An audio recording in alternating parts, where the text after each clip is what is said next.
Hi, everyone. Thanks so much for hanging out with us here on the Daily Racing Form YouTube. I'm Gino Buccola alongside Ashley Mailloux, producer Bobby, helping us out with the race preview for the Bed of Roses, a grade 2 that's going to go on Friday. We're going to get you into that race with the horse-by-horse preview. But first, we want to let you all know about the tools that we have for you this week for the Belmont Stakes Racing Festival. Past performances, clocker reports, betting strategies, and more. You could bundle them all together in a Belmont Stakes package and save up to 52%. Ashley, let's take a look at the field for the grade 2 Bed of Roses. I thought a pretty interesting group because you start with Ways and Means, who's the most proven and probably the most likely winner of this race. But I mean, even looking at her last two races, she's been the beaten favorite in the last two races, and she is a solid horse. But I could see Scylla, Jody's Pride, Irish Maxima to the inside is really quick. The other horses in here are bigger long shots, would probably need to improve, but there are at least a few horses in here who I think can compete with Ways and Means, but she's certainly the horse to beat. Yeah, I think the thing with Jody's Pride and Scylla, as you mentioned, are what version of those runners are we going to Yep. get? At their best, they can be extremely competitive, but they're a little inconsistent at times. You mentioned Irish Maxima, excellent race in form, but this is going to be the test for her, right? Coming out of a grade 3 now, jumping up to grade 2 waters. Let's take a look at the Timeform US pace projector. What might make it a little tough for Irish Maxima too, or maybe it's a blessing in disguise. Who knows? I think with the rail draw, she's just going to go. Like, she can sit a little bit, but she really does her best work on the front end. So I think she's the quickest. She gets the inside draw. She loves to win, now a grade 3 winner, but can she deal with this caliber of runner? We'll see as we meet the field, and we'll start with Irish Maxima. What's pretty cool about her too, Ashley, she's not necessarily like one of those horses that you'll see come in from Parks with just really good Parks form. She has wins at Parks, Pimlico, Delaware, Laurel, and Aqueduct. So she's been all over the place. She just hasn't been at this level, and she'll probably face 3 or 4 horses that might be as good as like any one horse she's ever faced in here, all right next door to her. But she certainly has ability. She does. She owns the second highest buyer in the field, I guess, by horse, right? I know Ways and Means has fired a couple hundred pluses, but she has a 101, 3 starts back. It was an off track at Parks. I think looking at the grade 3 distaff last time out that we saw, she did everything right. You talked about it. She can rate. She hasn't done that at 7/8, but we've seen that at the 6 furlong distance, say in the weather vein, where she's comfortable doing that. I agree with you, though. I think Franklin Pennington's going to be on a send mission. You have the rail in here. You have a horse that her best chances are probably going to the lead. And while this is a test for class, I think this is the right move by John Service. She's been extremely impressive in those last several starts, and you have to take a step forward. So I think this is a good grade 2 for her to do so. Scylla is a multiple graded stakes winner. She had a tough trip in the Breeders' Cup Filly and Mare Sprint. She was sort of wide. She was involved in it early on. And then we didn't see her race from November all the way to May. And when she showed back up in May, she again was kind of in a pretty tough trip. She ran into some traffic right away in that race. She was 8th. She was about 6 lengths off. She went to the outside, and she really did get moving late to finish 4th in there, kind of flattened out. Wasn't a bad effort, though. Now she makes her second start back. I feel like she's one of the top contenders in here. She is. I think it goes back to which version of her are we going to get. As you mentioned, she's been in some really tough spots in her last several, 4 grade 1s in a row. So this is a drop down in class for her. I want to see her win outside of Kentucky. Maybe that's something that I look at a little bit and wonder. I mean, 4 out of her 5 wins have been at Churchill, but she's effective basically anywhere she is placed in a race. I don't think we'll see her on the lead. I think she's going to be sitting pretty close to the pace in here. And, it's going to be interesting to see what price she is in here at 5 to 2 on the morning line.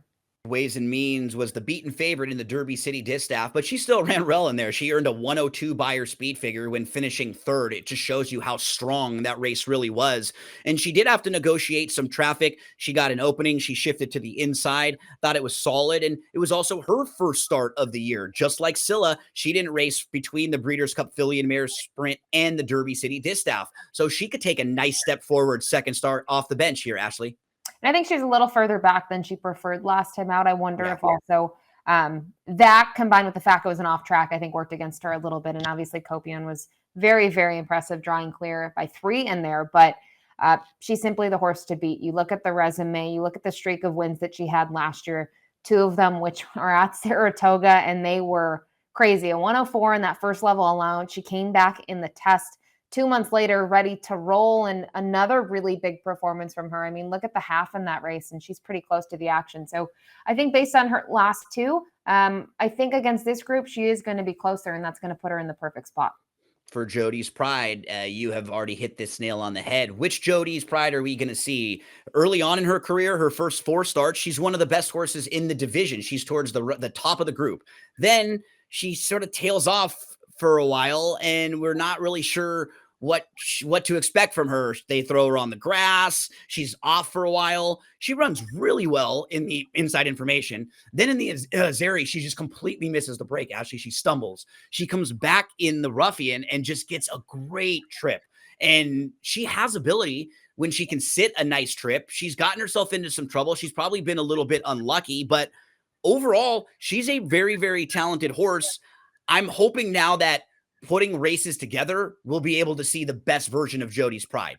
Yeah, hopefully. This is something that we really haven't seen, but we did see it as a 2-year-old, and it worked out very well in that season. Looking at her 3 starts, she got started pretty late in her 2-year-old season. But I think the thing that I see here in this performance is the old Jody's Pride, where she's comfortable, she's close to it, she makes one run, she's able to win. The Ruffian had some scratches in it. I'm not sure how salty the group was, but I thought it was a very good performance. I thought in terms of a figure, it came back well. And you talked about her running well in the inside information.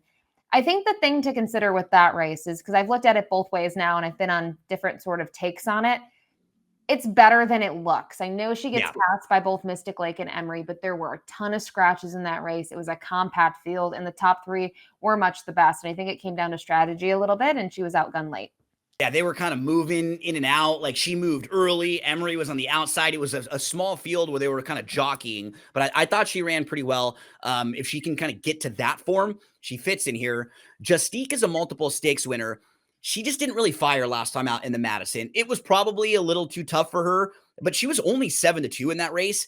I think, Ashley, I'm going to be really forgiving about a lot of horses that ran early in the Keeneland meet, because remember, those first couple days, the races were actually delayed. They pushed back because the weather was so bad. They had such a storm there. So they ended up running the races that were supposed to be on Friday and Saturday. They ran them, I think, on Monday and Tuesday earlier in the week. So I'm wondering if some of the horses just didn't like the track and the way it was playing, because she just didn't really fire at all. I know she's better than that. I just don't know if she's good enough to win this race. I think she'll run better, though, for DeVoe. She's the type that needs a setup. If they go quick, she can come running. Yeah, she does need the setup. You mentioned maybe reasons to draw a line through the Keeneland race. You've also talked about that it was a huge step up. I will say she is training well. Her workout tab is beautiful for Cherie DeVoe. Very, very nice in the mornings out at Keeneland. And obviously, I think it's a positive sign to see her in this spot. They obviously have a lot of confidence in her abilities. I just don't know if she's this level. I mean, the Carousel was a nice win. Her win at the Fairgrounds was nice, but way softer competition. I think this is a little bit of a tough spot, knowing that some of the horses that can be forward in here, they can be really game on the front end. Miss Justify is in really nice form. She has won 4 of her last 5. She most recently wins on April the 18th at Aqueduct, and that was going 6.5 furlongs, Ashley. I think at this trip, she can sit nicely. She can also finish. 7 furlongs to me feels like a great spot for her. She's a 4-year-old filly now who's going to be just making her second start at 4. She seems like she's moving in the right direction. I know this is a lot to ask for her. This is much tougher than what she's been used to facing, but I feel like she's got some upside. She's improving, and I think she could sit a pretty nice trip in here. So for a long shot, I think there are a lot of little things about her to like. What are your thoughts on Miss Justify? Yeah, she's intriguing. They, brought her back this year and said, well, we'll start with 6.5 and regroup from here. We have to remember they did take her 1.16 mile, 2 starts back, and 1.25 miles. And now it's going to be a different ball game for her. I think she ran so well in that sprint last time out that she's not a short sprinter, right? But that maybe 7/8 works out well for her. As you mentioned, and it's going to be a big, jump up from her last out effort, even her effort 2 back. But nice to see that she was able to go to the shelf with a win, now cut back in distance, and was able to kick off this year with another really easy win. St. Benedict's Prep rounds out the field, is grade 3 placed, was in the distaff 2 starts back behind Irish Maxima, and Irish Maxima was able to get the lead against that one. So when you're wondering about pace, I'm not sure if St. Benedict's Prep is as fast as Irish Maxima, who's been quicker than this mare a couple different times. I will say some positives, though, for St. Benedict's Prep. Multiple winner at Saratoga, and she likes this 7 furlong trip. So those are both positives for a horse who will probably be one of the bigger prices in the field. Yeah, you hit on the big positives with her. You're going to get a huge price on her.